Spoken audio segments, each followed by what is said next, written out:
She's an Oscar-nominated actress, a Golden Globe winner, the woman who turned a struggling network drama into appointment television. But behind the gowns and the trophies, Taraji P. Henson has spent 2 decades fighting battles most of Hollywood never talks about: pay gaps, industry gatekeeping, and a mental health system that almost broke her before she decided to rebuild it herself. This is the story Hollywood didn't want told this way. Stick around, because by the end of this, you'll understand why Taraji isn't just an actress. She's a warning label for an entire industry. Chapter 1: The Rise Nobody Saw Coming. Before the red carpets, there was a single mom in Washington, D.C., juggling acting classes with a full-time government job just to keep the lights on. Taraji has talked openly about moving to Los Angeles with her son, a few $1,000s, and basically zero safety net.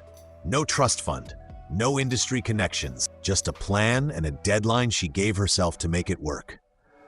Here's the part that always gets left out of the highlight reels. She almost didn't make it as an actress at all. She's described stretches so financially tight that she considered walking away entirely. And funny enough, the film that changed everything, Baby Boy, almost didn't happen either. She's spoken about the studio wanting someone else for the role before she fought her way into it. That fight? Turns out it was a preview of her entire career. Chapter 2: The Empire Era and the Money. Nobody wanted to discuss. Fast forward a decade and Taraji is Cookie Lyon, arguably the most talked about character on television in 2015. Empire wasn't just a hit, it was a cultural moment. Water cooler talk, meme factory, awards buzz. The kind of role that's supposed to set an actress up for life. Except here's the twist nobody expected. Being the beating heart of a hit show didn't automatically mean being paid like it. Taraji has been remarkably candid in interviews about the reality of unequal pay in Hollywood, particularly for Black actresses carrying franchises and top-rated shows. She's talked about having to personally advocate hard for compensation that matched her contribution to the show's success. Now, quick pause for a joke, because I promised you this wouldn't just be doom and gloom. Hollywood accounting is the only math where a billion-dollar franchise somehow still owes everyone money. Ask literally anyone who's ever signed a back-end deal. But underneath the humor is something real. Taraji became one of the loudest, most specific voices calling out how the industry undervalues Black women, even the ones headlining its biggest hits. Chapter 3: What she said that Hollywood didn't want repeated. It's one thing to be underpaid quietly. It's another thing entirely to say so publicly, with your name attached, while you're still working in the same industry. That's the part that made people sit up. Taraji didn't just vent in interviews.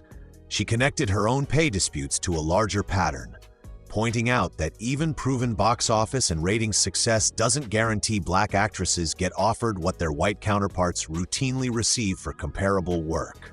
And look, publicly naming a pattern like that in an industry built on relationships and reputation, that's not a small risk. That's a career risk, which raises the question we're going to come back to later. Was speaking up actually costing her opportunities, or was it opening doors that never would have existed otherwise? Hold that thought. It matters more than you think. Chapter 4: The Pressure Cooker Nobody Sees. Here's something people forget about actors at Taraji's level. The schedule doesn't slow down just because life gets heavy.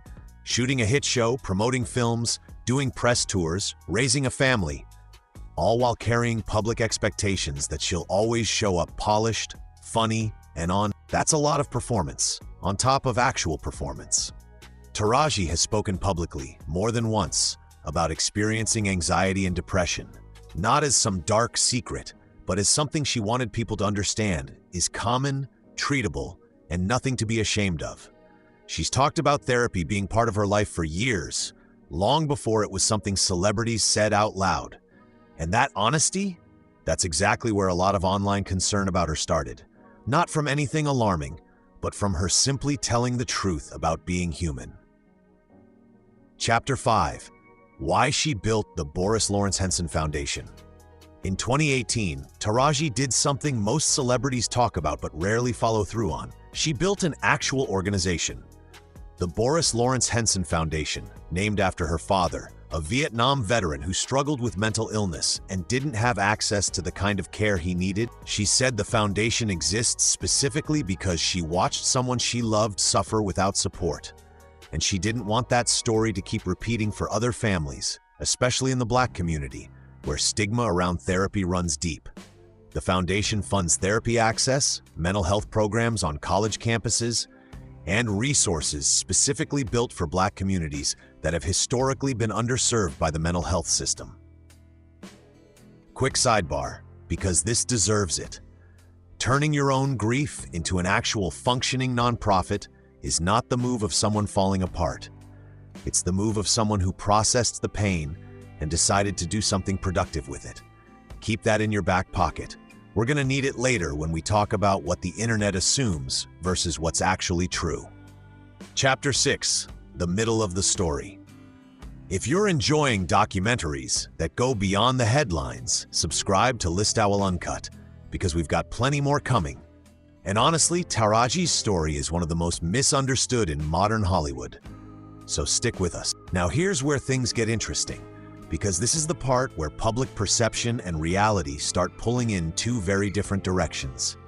Chapter 7, the industry's double standard. Here's a pattern worth noticing. When a male actor talks about burnout, it's framed as raw honesty. When Taraji does it, some corners of the internet immediately jump to something's wrong. Same subject, wildly different reactions. And listen, I get it. The internet loves a mystery. Someone posts a serious interview clip, and by dinner time there's a whole theory thread with charts. The internet saw one candid conversation and suddenly graduated from therapy school. But here's the thing. Talking about mental health isn't a symptom. It's Taraji doing exactly what she's been doing for years, using her platform so other people feel less alone. The industry double standard is real. The panic narrative around her? Mostly manufactured by people who missed the first 10 years of her actually saying this stuff out loud on purpose. Chapter 8, why she keeps coming back. And this brings us to now. Because Taraji isn't slowing down, she's expanding. She's set to return to the Why Did I Get Married franchise, stepping into the role of the mother of the groom, rejoining Tyler Perry's world more than a decade after the franchise first became a cultural staple for Black family comedy dramas. Think about that for a second. If she were genuinely struggling the way some corners of the internet love to imply, would she be signing on for an ensemble comedy that requires months of collaborative, high-energy work? People running from something don't usually run toward a full production schedule with a returning cast and a built-in fan base watching closely. This isn't retreat. This looks a lot more like a victory lap. Chapter 9, what critics get wrong. Let's separate what's actually confirmed from what's just vibes-based internet speculation, because that distinction matters. Confirmed, Taraji has spoken publicly about anxiety, depression, and therapy for years. Confirmed, she founded a real foundation with real programs. Confirmed, she's publicly discussed pay disparities in her own contracts. Confirmed, she's returning for new major projects, including the Why Did I Get Married sequel. Not confirmed, any claim that she's currently in crisis, unwell, or unable to work. That part isn't coming from her. It's coming from clip culture, where a single serious moment in a 2-hour interview gets isolated, captioned dramatically, and turned into a headline that has nothing to do with what she actually said. So, genuine question for the comments. Do you think fans are really concerned? Or has social media just gotten way too comfortable diagnosing celebrities from a 15-second clip? Drop your take below, because I'm curious where you land on this one. Chapter 10, the legacy she's actually building.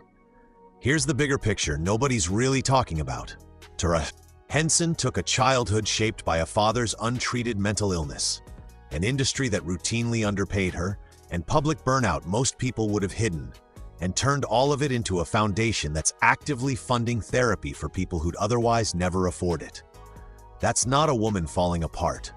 That's a woman who's been rebuilding in public for years and daring people to actually listen instead of just watching.